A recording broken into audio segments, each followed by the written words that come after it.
நாம இன்னைக்கு அலச போற கட்டுரை ரொம்பவே சூடான ஒரு விஷயம். ஆமா. அதோட தலைப்பே திராவிட அறியாமைகளின் அறிவுசார் மாயைகள்.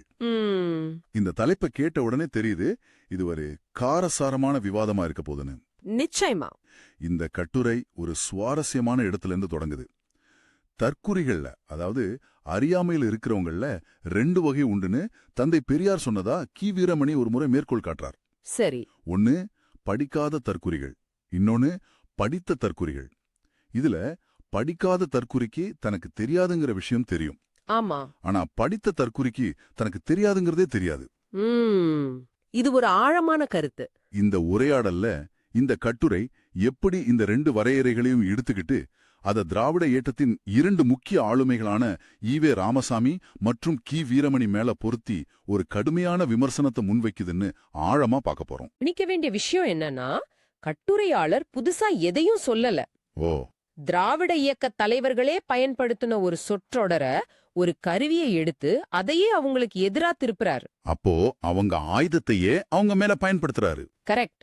ஈவே ராமசாமிய படிக்காத தற்குறி கிளையும், கி. வீரமணியா படித்த தற்குறினையும் கட்டுரை வகைப்படுத்துது.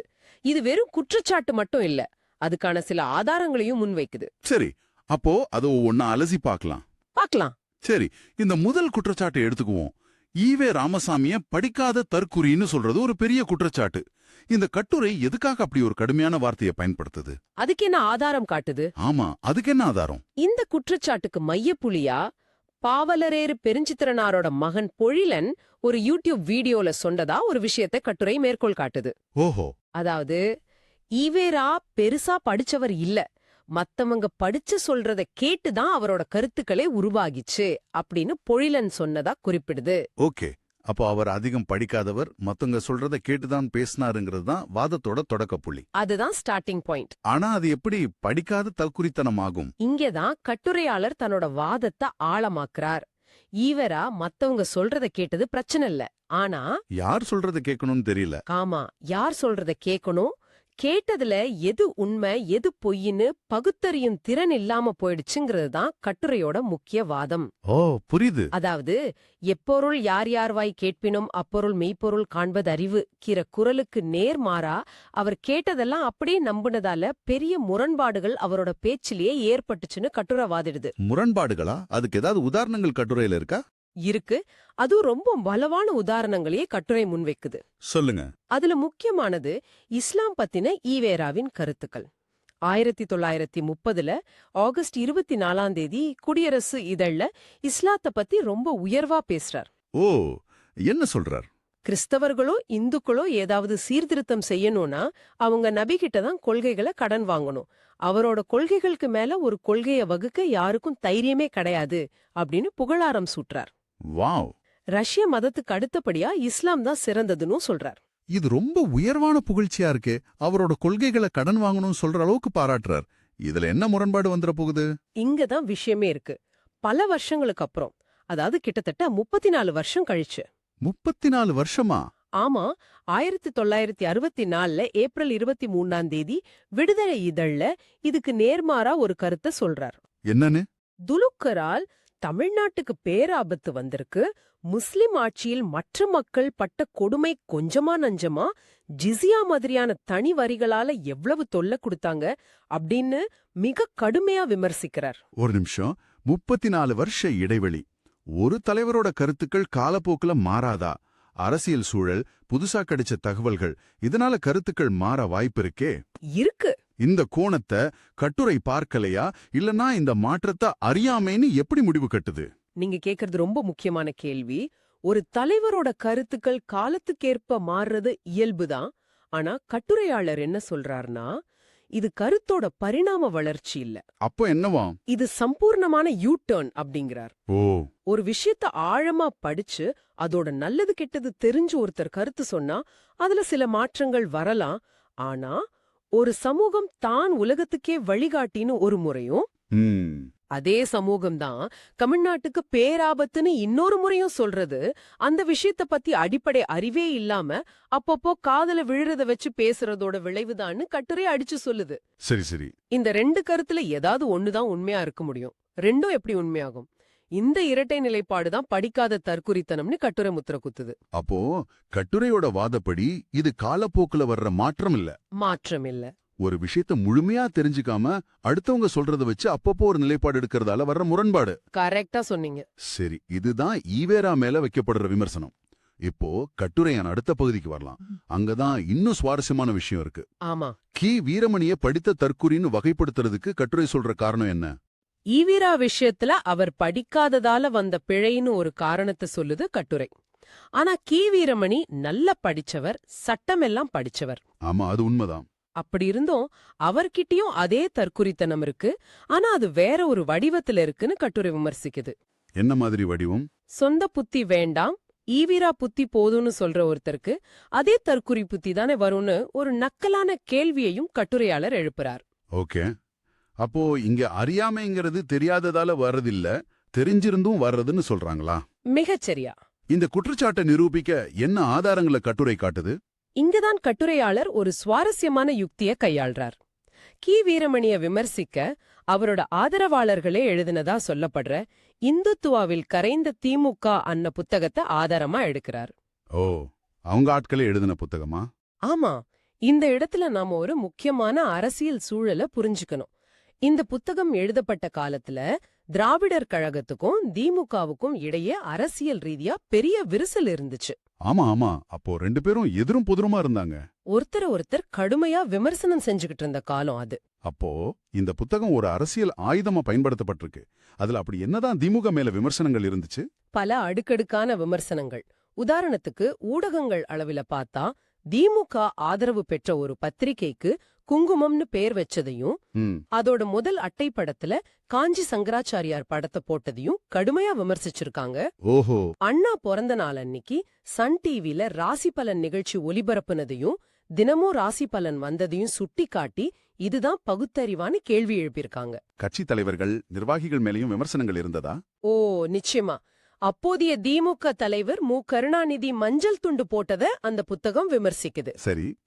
அவர் நான் ஆத்திகனும் இல்ல, நாத்திகனும் இல்ல, நானாதிகன்னு இரட்டை அர்த்தத்துல பேசினதாவும் குறிப்பிடுது. சரிதான். அது மட்டும் இல்லாம திமுக மாநாட்டு பந்தலுக்கு இந்து முறைப்படி பந்தக்கால் முகூர்த்தம் நடத்தினதையும் கிண்டல் பண்ணிருக்காங்க. இதுல எது ரொம்ப கடுமையான விமர்சனமா அந்த புத்தகம் முன்வைக்குது? அப்போதைய கொள்கை பரப்பு செயலாளர் டி. ராஜேந்தர் பத்தின விமர்சனம் தான் உச்சகட்டமா இருக்கு. ஓ, டிஆரா? ஆமா.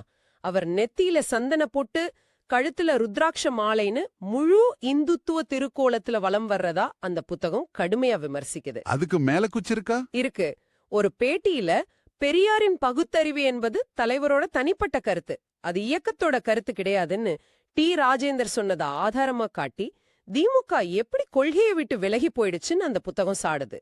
சரி, இதெல்லாம் அந்த புத்தகத்துல இருந்து விமர்சனங்கள். அந்த காலத்துல அரசியல் எதிரியா இருந்ததால விமர்சிச்சாங்க. ஆனா இத வச்சு வீரமணியோட படித்த தற்குறித்தனத்தை கட்டுரை எப்படி நிரூபிக்க முயற்சி பண்ணுது? இதுதான் இங்க முக்கியமான கேள்வி. இங்கதான் கட்டுரையாளர் தன்னோட இறுதி வாதத்தை, அதாவது செக்மேட் வைக்கிறாரு. சொல்லுங்க. அவர் கேக்குற கேள்வி ரொம்ப நேரடியானது.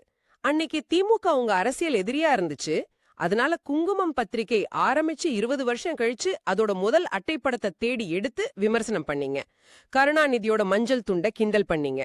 டி. ராஜேந்திரரை இந்துத்துவவாதின்னு சொன்னீங்க. ரொம்ப சரி. ஆனா இன்னைக்கு அப்படின்னு கேட்க வராரா? அதேதான். ஆனா இன்னைக்கு அவங்க உங்க பங்காளிகளா, அதாவது அரசியல் கூட்டாளிகள் ஆகிட்டாங்க. அதனால விமர்சனம் எல்லாம் காத்தோட போயிடுச்சா கட்டுரை கேக்குது. இது ஒரு வலுவான கேள்விதான். அன்னைக்கு டி. ராஜேந்திரன் செஞ்சதை விட இன்னைக்கு அமைச்சர் சேகர் பாபு கோயில் விஷயங்கள்ல, ஆன்மீக காரியங்கள்ல பல மடங்கு அதிகமா ஈடுபடுறார். ஆமா, அது செய்திகள்ல வருது. ஆனா அத பத்தி வீரமணி கும்பல் ஒரு வார்த்தை பேச மறுக்குதே, ஏன்? அன்னைக்கு இருந்த கொள்கை வீரம், விமர்சன தைரியம் இன்னைக்கு எங்க போச்சு? இதுதான் கட்டுரையின் மைய கேள்வி. அப்போ இங்க பிரச்சனை கொள்கை இல்ல, அரசியல் வசதிதான். கரெக்ட். இது ஒரு அப்பட்டமான இரட்டை வேடம் அல்லது லிசிமேரியா அன்னோ குற்றச்சாட்டை முன்வைக்கிறாங்க. அறியாமைங்கிறது இங்க தெரியாததில்ல, தெரிஞ்சுக்கிட்டே தெரியாத மாதிரி நடிக்கிறது. மிகச்சரியா சொன்னீங்க. அந்த புத்தகத்தை எழுதினவங்களுக்கு திமுக பண்றது பகுத்தறிவுக்கு எதிரானதுன்னு நல்லாவே தெரிஞ்சிருக்கு. தெரிஞ்சதால தானே எழுதினாங்க.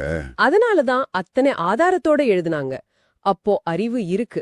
ஆனா அந்த அறிவை எப்போ பயன்படுத்தணும், எப்ப பயன்படுத்த கூடாதுன்னு அரசியல் லாபம் முடிவு செய்யுது. இதத்தான் கட்டுரையாளர் படித்த தற்குறித்தனம் சொல்றாரு. புரியுது. ஒரு காரணம் ஒருத்தரை விமர்சிக்கிறது, அவங்க திருந்தும் போது ஆதரிக்கிறது அறிவொழுக்கம். ஆனா அரசியல் தேவைக்காக ஒரே கட்சிய ஒரு முறை ஆத்திகர்கள் ஹிந்துத்துவவாதிகள்னு முத்திர குத்துறதும், ம், இன்னொரு முறை அவங்கதான் பகுத்தறிவு பாசறையின் வாரிசுகள் நாத்திகர்கள்னு கொண்டாடுறதும் எவ்வளோ பெரிய அறிவுசார் மோசடி. அப்போ கட்டுரையோட இறுதி முடிவுக்கு வருவோம். ஈவேரா அரைகுறையா தெரிஞ்சுக்கிட்டு முரண்பட்ட கருத்துக்களை சொன்னார். அது படிக்காத தற்குறித்தனம். ஆமா, ஆனா படிச்ச கி வீரமணி தன்னோட தேவைக்கேற்ப ஒரே ஆட்களை ஆத்திகர்களாகவும் காட்டுறார், நாத்திகர்களாகவும் காட்டுறார். இது தெரிஞ்சே செய்யற தப்பு. அதனால இதுதான் பெரிய மோசடின்னு கட்டுரை முடிக்கிறதா? ஆமா. இறுதியா கட்டுரையாளர் ஒரு குக்கி போடுறார். என்னது? இந்த மாதிரி பகுத்தறிவு தற்குறிகளை விட அப்பாவித்தனமா கடவுள் மேல நம்பிக்கை வச்சிருக்கிற ஆன்மீக தற்குறிகள் எவ்வளவோ மேல் அப்படின்னு சொல்லி கட்டுரைய முடிக்கிறார். அது ஒரு விதமான அறச்சீற்றம்னே சொல்லலாம். ஆஹா, இந்த முழு விவாதத்தையும் நம்ம சுருக்கமா பார்த்தா இந்த கட்டுரை ஒரு சவாலான கட்டமைப்பு முன்வைக்குது. நீங்க தப்பா இருக்கிறதுல 2 வகை இருக்கு. சரி. ஒன்னு, ஈவீரா மேல வைக்கப்படுற குற்றச்சாட்டு மாதிரி ஒரு விஷயத்த முழுசா தெரிஞ்சுக்காததால வர்ற முரண்பாடு. இன்னொன்னு, கி வீரமணி மேல வைக்கப்படுற குற்றச்சாட்டு மாதிரி ஒரு விஷயத்த முழுசா தெரிஞ்சுக்கிட்டும் அரசியல் வசதிக்காக அத கோர்மஸ்தான வருவது. ஆமா, இதுல 2வது தான் ரொம்ப மோசமானதுன்னு இந்த கட்டுரை ஆணித்தரமா வாதிடுது. சரியா சொன்னீங்க. இந்த அலசல் நமக்கு ஒரு முக்கியமான கேள்வியை விட்டுட்டு போகுது. என்ன கேள்வி? இந்த கட்டுரை அறிவுசார் நேர்மைய ஒருத்தரோட நிலைத்தன்மைய வச்சுதான் அளக்க முடியும்னு சொல்லுது. கொள்கையில எவ்ளோ உறுதியா இருக்காங்கங்கிறது தான் அளவுகோல்னு சொல்லுது. சரி. ஆனா நாம பாக்குற அரசியல் தலைவர்கள், இயக்கங்கள், இவங்களோட தனிப்பட்ட நம்பிக்கைகள், அவங்களோட அரசியல் கூட்டணிகள், அவங்க வெளியிடுற பொது அறிக்கைகள், இதுக்கெல்லாம் நடுவுல நிறைய முரண்பாடுகள் வருது. ஆமா, அத நடைமுறையில பாக்குறோம். அப்படி வரும்போது அவங்களோட உண்மையான கொள்கை எதுன்னு நாம எப்படி முடிவு செய்யறது? அவங்க சொல்ற சித்தாந்தத்தை வச்சு மதிப்பிடுறதா, இல்ல அவங்க வைக்கிற அரசியல் கூட்டணிகளை வச்சு மதிப்பிடுறதா? இல்ல இந்த 2க்கும் நடுவுல இருக்கிற முரண்பாடுகளை வச்சு மதிப்பிடுறதா? அதேதான். இது